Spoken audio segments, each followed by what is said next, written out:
ছেলের কি লাগছে, পছন্দ হয়েছে, ভালো লাগছে। গরিবের বেটা তো গুন্ডা পান্ডা লাগাইয়া বিয়ে করে নিয়ে গেছে। এখন শক্ত তো গরিব কোনোভাবে হতে পারে না। গরিবের কিন্তু এই দুনিয়ার সুখ নাই, এটা জানেননি আপনারা? The rich are not always happy. ধনীরা সব সময় সুখী নয়। The poor are born to suffer. গরিবরা জন্মগ্রহণ করেছে দুঃখ ভোগের জন্য। গরিবদের জন্য জিন্দেগি হলো একটা দুঃখ ভোগের জায়গা। গরিবদের দুঃখ শোনার মতো, তাদের বক্তব্য শোনার মতো সময় এই যুগের প্রভাবশালীদের নাই। কথা বলেন না কেন?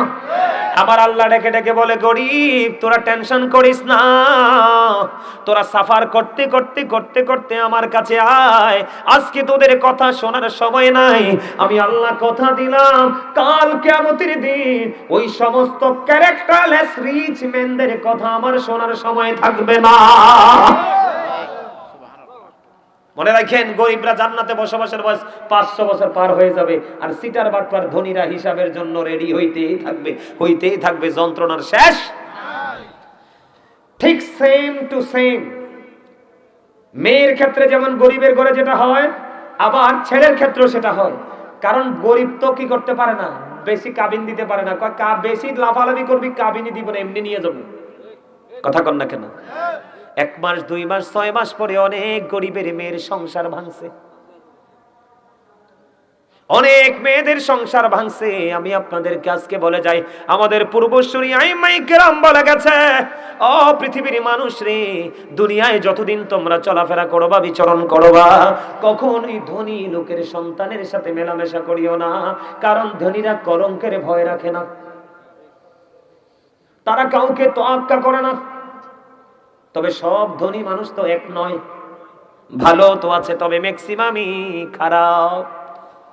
একটা অবিবাহিত যুবক, একটা অবিবাহিত যুবতী যেমনি একটা ফিতনা, ওই ক্যারেক্টারলেস রিচ ম্যানদের সন্তানেরাও তেমনি সমাজের জন্য, জাতির জন্য ফিতনা।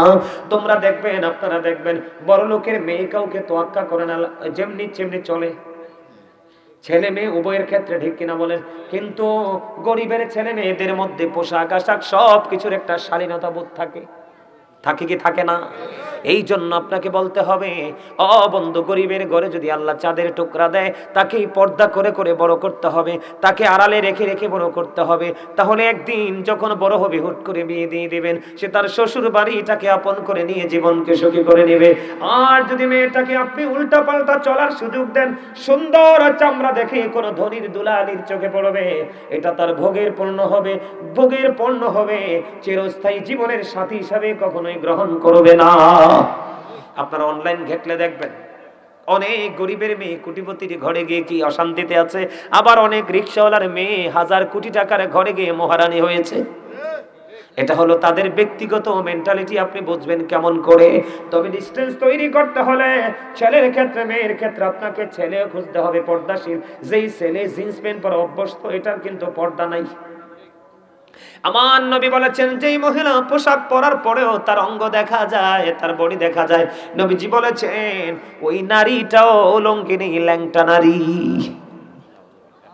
বোরকা পরে বন্ধু কসাইয়া কসাইয়া, শাড়ি পরে বন্ধু একেবারে পাতলা, যেই শাড়ি পরার পরে তার শরীর বডি দেখা যায়। কথা বলেন না কেন? বাজারে গেলে দেখি, আপনার জুতা থেকে ধরে যা কিছু সব মহিলারা। কার? সব মহিলারা। আপনারা মার্কেটে যান না? আমি কিন্তু যাই মার্কেটে, আমার পরিবারের মার্কেট, বাজার ঘাটার আমারে করতে হয়। আমার ফ্যামিলির বাজার করার জন্য তারা কেউ যায় না, মহিলারা যায় না মার্কেটে, আমারে যেতে হয়। আমার যথেষ্ট ধারণা আছে, অভিজ্ঞতা আছে। আমি যখন যাই দেখি চারপাশ শুধু নারীদের পোশাক আশাক, সাজের জিনিস।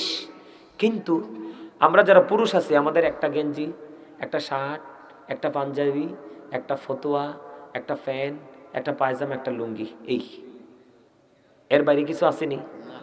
এরপরেও মেয়েরা দেখবেন আমাদের শার্ট লুঙ্গি পাঞ্জাবি নিয়ে টানাটানি। আমার কথা কয় না?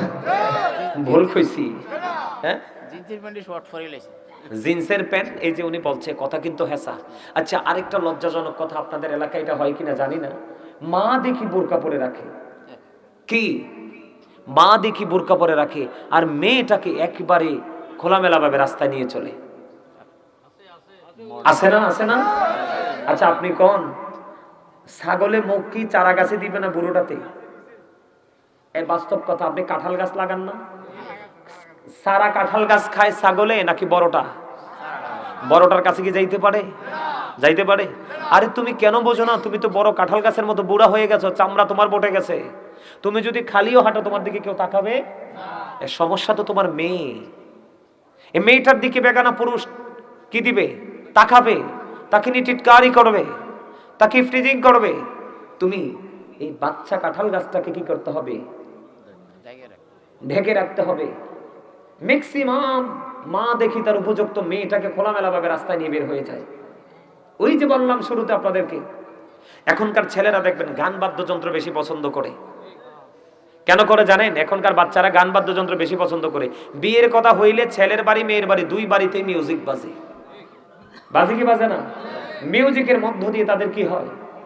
বিয়ে হয়। তাদের এই বিয়ে হওয়ার কারণে দেখবেন বাচ্চা এটা দুনিয়াতে আইছে, হাত পা মাত্র লাড়া, এটা মোবাইল দিলে যেই সিনে সিনে দেখবেন, মোবাইলটা দিলে দেখবেন এটা একবারে পলকহীন ভাবে তাকাই থাকে।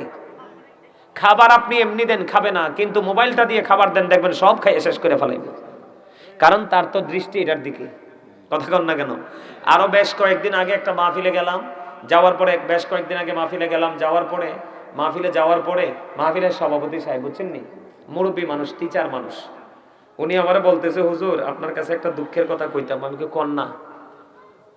দুঃখের কথাটা কি বলেন?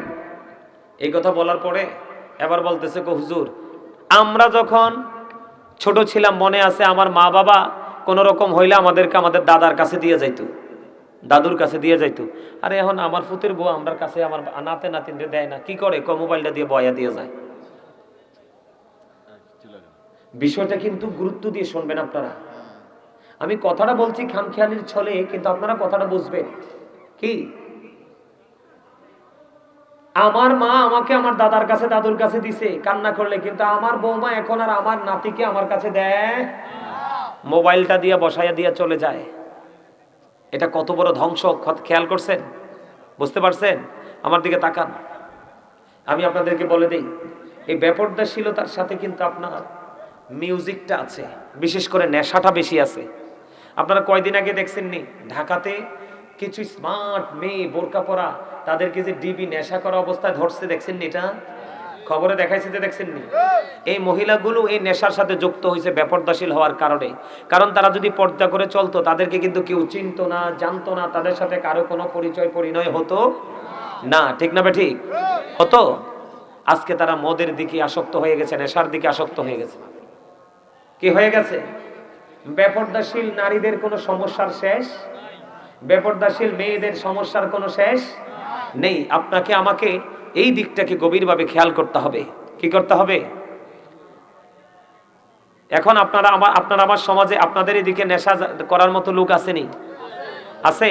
আপনারা তাদেরকে বুঝাবেন, আপনারা তাদের সাথে ফ্রিলি আলাপ আলোচনা করবেন, ফ্রিলি আলাপ আলোচনা করে তাদেরকে বিভিন্ন দিকের যে নোংরামিগুলো থেকে তাদেরকে আপনারা কি করবেন? আপনার পরিত্রাণ দেওয়ার চেষ্টা করবেন, বাঁচানোর চেষ্টা করবেন। অন্যথায় কিন্তু উপায় নাই। কারণ আপনি খেয়াল করে দেখেন, এদিকে দেখান, আমি বলি আপনাদেরকে, আপনাদের এলাকায় একজনকে দাওয়াত দিলে 3 জন যায়নি না বললা? এটা তো একবার ইসলাম এলাও করে না। আমার নবীজির টোটাল নিষেধ। একজনকে দাওয়াত দিলে ওনাকে জানানো ছাড়া 3 জন যাওয়া যাবে না। অনেক সময় মানুষ খাবার শর্ট পড়ে যায় না? এই শর্ট পড়ে খাবারটা শুধু একজনের সাথে 2 জন 3 জন যাওয়ার কারণে। আপনারা বিসমিল্লাহ বলে খাবার শুরু করেননি, সবাই করেন না। ডিস্টার্ব করলাম। আপনি তো আজকে আপনার মাহফিলগুলো খুব একটা মানে সামাজিক যেটা দরকার সেটাই বলতেছেন, যে একটু বাড়তি কিছু বলবেন। আল্লাহ রাসূল পাক সাল্লাল্লাহু আলাইহি ওয়াসাল্লাম